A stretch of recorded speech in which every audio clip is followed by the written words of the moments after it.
Halo Sobu, kenalin aku Sabita dan selamat datang di Bincang Unila.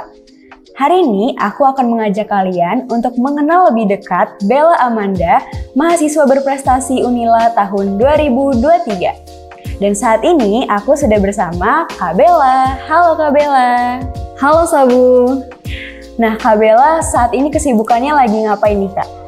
Oke, kalau untuk kesibukan hari ini itu seperti biasa ke kampus terus ikut podcast, tapi untuk kesibukan yang lainnya alhamdulillah kemarin saya lolos program kreativitas mahasiswa tahun 2023 dan lolos juga P2MW dari Kemdikbud 2023. Jadi mungkin kesibukan saat ini saya untuk mengurusi 2 program itu dan juga magang, itu sih. Wah, keren banget ya Sobu. Nah, Kak Bella ini kan banyak banget ya Kak kegiatannya. Setelah yang kita tahu tadi, gimana nih Kak cara Kakak untuk manage waktu Kakak supaya semuanya itu balance gitu? Oke, kalau ngomongin untuk manage waktu, yang pasti waktu saya masih kuliah, karena sekarang saya udah semester 6, udah nggak ada mata kuliah lagi. Yang jelas waktu saya masih kuliah, saya memprioritaskan tugas-tugas kuliah saya. Karena kan di sini kita tujuannya adalah kuliah. Nah, kalau untuk sekarang, saya memprioritaskannya dari yang paling penting dan yang deadline-nya paling deket gitu. Jadi, dibuat nih to-do list-nya hari ini mau ngapain, dan yang paling penting dan deadline-nya paling deket itu apa. Nah, itu dikerjain satu persatu gitu. Oke, berarti dari yang paling penting dan mendesak untuk dilakuin dulu ya nih, iya, Kak, baru yang lain-lainnya gitu iya, ya. Betul. Oke, nah terus kan tadi Kakak juga udah cerita nih Kak, kalau misalnya Kakak itu terpilih gitu kan sebagai mahasiswa berprestasi. Nah, perasaan Kakak gimana sih Kak waktu dipilih menjadi mahasiswa berprestasi? Kalau untuk perasaannya itu tentu aja seneng ya, karena kan untuk menjadi mahasiswa berprestasi ini tahapannya itu nggak sebentar. Melalui banyak tahapan, melalui banyak perjuangan, nyiapin gagasan, nyiapin prestasi-prestasi lainnya. Jadi setelah kepilih itu pasti ada rasa senang yang terbayarkan dari perjuangan-perjuangan sebelumnya. Oke, bener sih, karena pasti kan nggak semua orang ya punya kesempatan untuk menjadi Kak Bella gitu kan, terpilih nih sebagai mahasiswa berprestasi Unila tahun 2023. Nah, terus gimana nih Kak keuntungan yang Kakak rasain setelah Kakak menjadi mahasiswa berprestasi?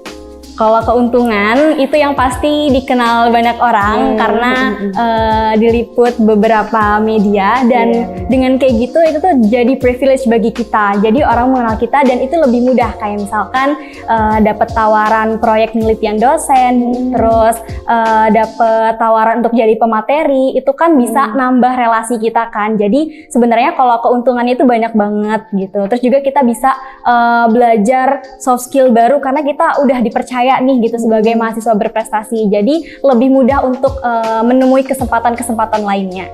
Wah, bener banget sih Kak. Aku setuju nih sama Kakak tadi yang bilang kalau misalnya kita dapat privilege gitu ya jadinya setelah menjadi mahasiswa berprestasi ini. Nah, terus tahapan-tahapan yang Kakak ikutin nih Kak selama menjadi mahasiswa berprestasi ini ada tahapan apa aja Kak?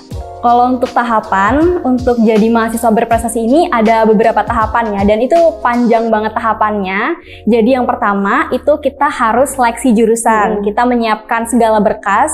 Jadi berkasnya itu ada 10 prestasi terbaik, terus ada gagasan kreatif, dan juga untuk video kemampuan bahasa Inggris gitu. Jadi yang pertama seleksi jurusan. Setelah seleksi jurusan, kita dinyatakan sebagai delegasi jurusan itu, kita lanjut ke seleksi fakultas gitu. Di seleksi fakultas itu kita presentasi gagasan kita pakai bahasa Inggris, terus prestasi-prestasi kita dilihat gitu. Terus setelah kita dinyatakan jadi mahasiswa berprestasi fakultas, kita lanjut ke mahasiswa berprestasi universitas. Nah, sebenarnya kalau di mahasiswa berprestasi universitas ini sama proses seleksinya kayak di fakultas gitu ya? Iya, betul. Jadi kayak kita nyampein gagasan kita dalam bahasa Inggris di depan banyak juri gitu. Terus kita dinilai dari prestasi-prestasi kita segala macam gitu. Nah, setelah dinyatain jadi mahasiswa berprestasi universitas itu belum selesai. Masih ada lagi nih. Iya, betul, ada lagi. Jadi apa tuh, Kak? Selanjutnya adalah mahasiswa berprestasi tingkat LL Dikti. Oke. Betul. Jadi kan Unila ini kan masuk ke LL LL Dikti 2 ya. Jadi kemarin itu seleksinya itu di Palembang, di kantor LL Dikti 2-nya. Jadi prosesnya itu sama aja, kita diseleksi berdasarkan dari pencapaian kita, terus berdasarkan gagasan kita itu apa, dan kemampuan bahasa Inggris kita. Nah, setelah dari LL Dikti, ini baru masuk ke seleksi nasional. Iya, betul. Jadi nanti nasional ini seleksinya dipilih nih 15 finalis terpilih dari nasional itu untuk masuk ke babak finalis puncak yang mengumumkan siapa nih Mapres nasionalnya gitu. Jadi panjang banget ya sebelum menuju mahasiswa prestasi nasional itu ternyata banyak. Nah, Sobu, kalau misalnya kalian mau juga nih seperti Kak Bella menjadi mahasiswa berprestasi, diingat ya tahapan-tahapannya, jangan sampai terlewat. Oke Kak, selanjutnya nih, alasan Kakak untuk ngikutin mahasiswa berprestasi ini sebenarnya apa Kak? Ada motivasi sendiri nggak sih Kak? Oke, kalau untuk alasan itu pasti dari diri sendiri ya. Karena sedikit cerita, saya tahu mahasiswa berprestasi itu dari saya lulus SMA. Jadi saya ikut webinar mahasiswa berprestasi yang narasumbernya itu mahasiswa berprestasi nasional gitu. Dan itu waktu saya baru masuk kuliah gitu. Dan dari webinar itu saya mendapat banyak inspirasi. Ternyata jadi mahasiswa berprestasi itu nggak sekedar prestasinya itu apa aja, tapi banyak impact ke yang lainnya juga. Nah, dari situ saya ngomong ke diri saya sendiri untuk bisalah kayaknya jadi mahasiswa berprestasi kayak gitu. Jadi itu sih. Terus alasan yang selanjutnya itu tentu aja pengen nyenengin orang tua, karena orang tua yang udah ngedukung, udah ngebiayain dan lain sebagainya gitu. Berarti lumayan lama juga ya Kakak tahu informasi soal mahasiswa berprestasi ini, bahkan dari sebelum masuk kuliah gitu kan udah tahu. Dan udah nyiapin diri nggak sih Kak sebenarnya dari pas baru masuk kuliah itu? Oke, kalau dibilang nyiapin diri ya, karena kan saya angkatan 2020 itu masuk waktu zaman COVID. Seperti yang teman-teman tahu, sobat-sobat tahu, itu zamannya masih online gitu. Jadi masih bener-bener adaptasi. Jadi kalau dibilang mempersiapkan, mungkin kayak ya udah ngejalanin aja dulu gitu, dilihat nanti di dunia perkuliahan itu kayak gimana gitu. Dan ternyata kalau di jurusan saya itu banyak dikasih informasi kayak misalkan tentang PKM, terus misalkan tentang lomba-lomba itu dikasih informasi. Jadi itu bisa ngebuat kita ayo kita ikut lomba ini, tambah semangat gitu ya. Ikut lomba, berbagai lomba gitu. Didukung. Betul. Jadi dari situ ikut berbagai lomba dan tahu lebih dalam tentang mahasiswa berprestasi gitu.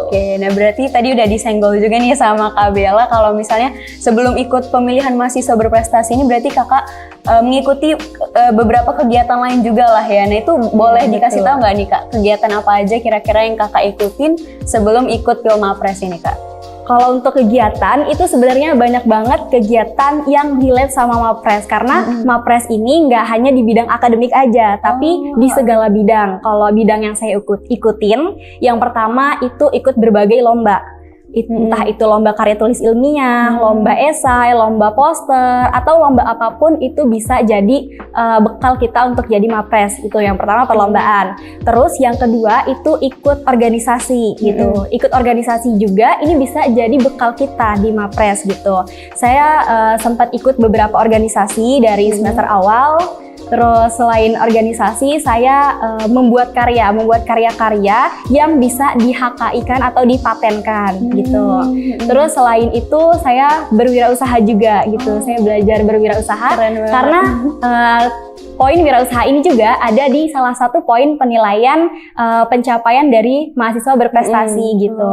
Terus selain itu juga ada tentang kalau misalkan kita itu ikut jadi MC atau ikut jadi moderator di skala nasional atau internasional gitu. Jadi sebenarnya kalau Mapres ini nggak terbatas akademik doang, tapi apapun kegiatan kalian itu pasti bisa masuk penilaian. Bahkan untuk Sobu yang suka tentang pengabdian masyarakat itu bisa banget masuk ke penilaian mahasiswa berprestasi. Keren banget ya Sobu. Nah setelah melewati banyak perlombaan, banyak kegiatan, terus akhirnya ikut Pilmapres nih Kak, ada kesulitan nggak Kak yang Kakak alamin selama ngejalanin proses-proses itu? Kalau dibilang kesulitan itu tentunya bisa dibilang cukup banyak ya. Karena kan di sini sambil kuliah ya, kuliah tentunya tugas-tugasnya banyak tugas praktikum dan lain sebagainya. kalau untuk kesulitannya sendiri itu tadi di waktu gitu. Karena waktu itu saya kuliahnya lagi padat 24 SKS. Terus organisasi, saya ikut 2 organisasi. Terus waktu itu ikut hibah PKM, terus juga ikut beberapa lomba lainnya. Jadi kan karena banyak banget tuh kegiatannya, itu kesulitannya di ngatur waktunya gitu, ngatur waktu. Kayak misalkan mana sih yang mau diprioritaskan jadi penting, itu yang mana, itu yang susah karena kalau dibilang penting semuanya penting gitu kan. Tugas juga harus dikumpul besok, terus kayak misalkan laporan PKM harus dikumpul besok kayak gitu. Jadi benar-benar kesulitannya itu dibagi waktunya. Jadi itu tuh nyebabin jadi waktu mainnya berkurang, waktu tidurnya berkurang. Pengaruh gitu. kemana-mana gitu iya, ya, Kak? betul. Teman-teman main saya nggak ikut main gitu karena ngerjain PKM. Berarti gitu. termasuk banyak juga ya yang dikorbanin gitu lah ya untuk ikut Mapres ini gitu kan. Nah, tapi ada nggak nih Kak, hal yang paling menurut Kakak tuh paling berkesan gitu selama mengikuti tahapan-tahapan Mapres ini? Oke, yang paling berkesan itu adalah atmosfer saat proses seleksinya gitu. Karena kita kan udah mempersiapkan nih banyak banget gitu. Terus kita ngomongin gagasan kita nyampein gagasan kita di hadapan dewan juri. Terus juga kalau waktu seleksi universitas itu di hadapan teman-teman, itu punya feel yang ngebuat kita nggak kerasa ya selama ini bisa sampai ke titik ini. Itu benar-benar suatu kesenangan gitu, suatu hal yang berkesan. Terus yang kedua selain atmosfer Mapres itu yang kedua adalah relasinya. Jadi waktu seleksi fakultas, seleksi universitas maupun waktu di LL Dikti kemarin itu ternyata nemuin loh teman-teman lain yang ternyata prestasinya itu nggak kalah keren dan bener-bener menginspirasi gitu. Jadi tahu nih gimana sih caranya si A itu bisa ikut Mapres, caranya si B kenapa dia ikut Mapres, itu benar-benar sharing ilmu juga. Iya, ya betul. Kak? Itu jadi benar-benar sesuatu yang berkesan yang kayaknya nggak bisa nih didapetin dari tempat lain gitu. Oke, keren banget ternyata ya Sobu Kak Bella ini. Ternyata selain prestasinya banyak, relasinya juga banyak ya Kak. Oke, selanjutnya nih Kak, motivasi apa nih yang membuat Kakak itu selalu memegang hal ini biar Kakak akhirnya ada di titik ini gitu? Kalau ngomongin motivasi, sebenarnya tuh saya ada satu buku yang benar-benar memotivasi saya. Itu apa tuh, Kak? Buku Atomic Habits. Wow. Mungkin kebanyakan dari Sobu udah tahu tentang buku Atomic Habits. Jadi di buku Atomic Habits itu tuh kita diajarkan untuk kita tuh jangan hanya fokus oleh tujuan, tapi kita fokus ke cara apa yang bisa kita lakukan untuk mencapai tujuan itu. Jadi misalkan nih saya pengen jadi Mapres, itu intinya jangan hanya saya mau jadi Mapres gimana ya, intinya kayak misalkan ngelihat-lihat orang jadi Mapres, hanya ngelihat-lihat aja gitu, tapi kita ngebangun caranya apa aja sih yang dibutuhkan untuk menjadi Mapres itu.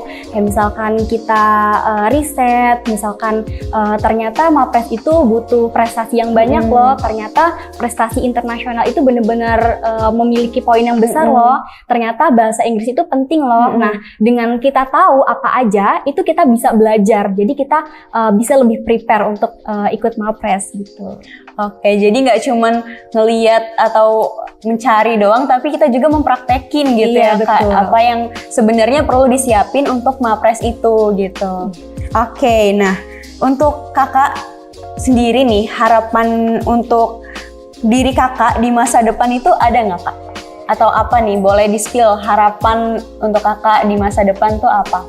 Harapannya pasti ini jadi harapan semua orang juga, itu pengen menjadi pribadi yang lebih baik gitu. Cuma kalau harapan dari saya sendiri, yaitu apa sih mimpi saya gitu ya mungkin ya. Saya sebenarnya punya mimpi untuk punya usaha yang sukses itu, dan saat ini apa yang saya lakuin untuk mencapai cita-cita saya tersebut, mimpi saya tersebut, itu saya ikut berbagai program yang berkaitan dengan kewirausahaan. Kayak misalkan ikut program kreativitas mahasiswa bidang kewirausahaan, terus ikut P2MW yang dikhususkan untuk mahasiswa-mahasiswa yang udah punya usaha gitu. Jadi dengan saya ikut program itu, saya bisa banyak belajar karena bertemu orang-orang yang punya visi yang sama gitu.